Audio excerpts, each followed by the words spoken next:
වට්ටක්කා අස්වැන්න වැඩි වී ගොවියා වට්ටක්කා පාරේ ගොඩගසන තත්ත්වයට පත්වන්නේ ඇයි? තක්කාලි අස්වැන්නත් එසේමය.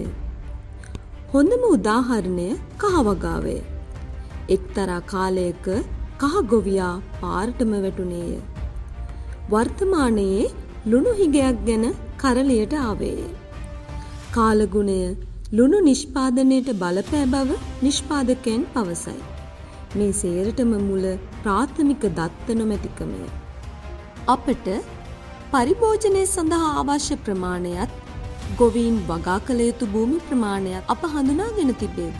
රටේ ඉදිරි කාලගුණික තත්ත්වය හා ලුණු නිෂ්පාදකයා අතර සහ සම්බන්ධතාවයක් ගොඩනගාගෙන තිබේද?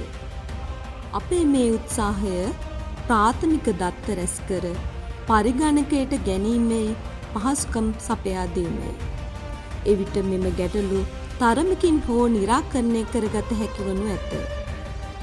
ගම් පෙමති කුඩාම ඒකකයේ සිට ග්‍රාම නිලධාරී කොට්ටාශ, ප්‍රාදේශීය ලේකම් කොට්ටාස, දිස්ත්‍රික්ක හා පළාත දක්වා වූ පරිපාලන ඒකක ඔස්සේ මෙම දත්ත ගොනු කළ යුතුය. එමෙන්ම අප පරිපාලන පහසුව සඳහා වෙන් කරගෙන ඇති සෞඛ්‍ය වෛද්‍ය නිලධාරී කොට්ටාස, ගොවි ජන සේවා කොට්ටාස, පොලිස් බල ප්‍රදේශ වැනි ඕනෑම කුඩා ඒකකයක සිට විශාලම ඒකකයේ දක්වා මෙම දත්ත විශ්ලේෂණය කර පරිගණකයට ගැනීම අපේ අරමුණයි. මේ ඇරඹුම ගම් නියම් ගම්යා කරමින් සියලුම දත්ත තොරතුරු විශ්ලේෂණය කරමින් පරිගණකගත කිරීමටයි.